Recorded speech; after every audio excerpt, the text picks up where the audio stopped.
அவைகள் பூமியின் மேல் பிரகாசிக்கும்படிக்கு வானம் என்கிற ஆகாய விரிவிலே சுடர்களாய் இருக்க கடவது என்றார். அது அப்படியே ஆயிற்று. தேவன் பகலை ஆழப் பெரிய சுடரும் இரவை ஆழச் சிறிய சுடரும் ஆகிய இரண்டு மகத்தான சுடர்களையும் நட்சத்திரங்களையும் உண்டாக்கினார்.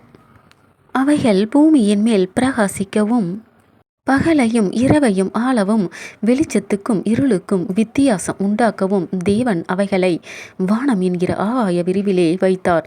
தேவன் அது நல்லது என்று கண்டார். சாயங்காலமும் விடியற்காலமுமாகி 4ஆம் நாள் ஆயிற்று.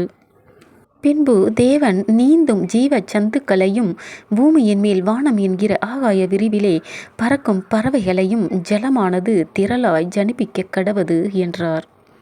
தேவன் மகா மச்சங்களையும் ஜலத்தில் தங்கள் தங்கள் ஜாதியின்படியே திரளாய் ஜனிப்பிக்க கடவது, சகலவித நீர்வாழ் ஜந்துக்களையும் சிறகுள்ள ஜாதி ஜாதியான சகலவித பட்சிகளையும் சிருஷ்டித்தார். தேவன் அது நல்லது என்று கண்டார். தேவன் அவைகளை ஆசீர்வதித்து, நீங்கள் பலுகி பெருகி சமுத்திர ஜலத்தை நிரப்புங்கள் என்றும் பறவைகள் பூமியின் மேல் பெருக கடவது என்றும் சொன்னார். சாயங்காலமும் விடியற்காலமுமாகி 5ஆம் நாள் ஆயிற்று.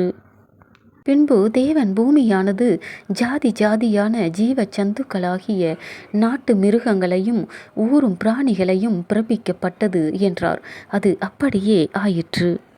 தேவன் பூமியில் உள்ள ஜாதி ஜாதியான காட்டு மிருகங்களையும் ஜாதி ஜாதியான நாட்டு மிருகங்களையும் பூமியில் ஊரும் பிராணிகள் எல்லாவற்றையும் உண்டாக்கினார்.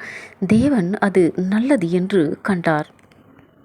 பின்பு தேவன் தனது சாயலாகவும் தனது ரூபத்தின்படியேயும் மனுஷனை உண்டாக்குவோமாக, அவர்கள் சமுத்திரத்தின் மச்சங்களையும் ஆகாயத்து பறவைகளையும் மிருக ஜீவன்களையும் பூமி அனைத்தையும் பூமியின் மேல் ஊறும் சகல பிராணிகளையும் ஆளக்கடவர்கள் என்றார். தேவன் தம்முடைய சாயலாக மனுஷனை சிருஷ்டித்தார். அவனை தேவ சாயலாகவே சிருஷ்டித்தார். ஆணும் பெண்ணுமாக அவர்களை சிருஷ்டித்தார். பின்பு தேவன் அவர்களை நோக்கி, நீங்கள் பலுகி பெருகி பூமியை நிரப்பி அதை கீழ்ப்படுத்தி சமுத்திரத்தின் மச்சங்களையும் ஆகாயத்து பறவைகளையும் பூமியின் மேல் நடமாடுகிற சகல ஜீவ ஜந்துக்களையும் ஆண்டு கொள்ளுங்கள் என்று சொல்லி தேவன் அவர்களை ஆசீர்வதித்தார். பின்னும் தேவன், இதோ பூமியின் மேல் எங்கும் விதை தரும் சகலவித பூண்டுகளையும் விதை தரும் கனி மரங்களாகிய சகலவித விருட்சங்களையும் உங்களுக்கு கொடுத்தேன். அவைகள் உங்களுக்கு ஆகாரமாய் இருக்க கடவது.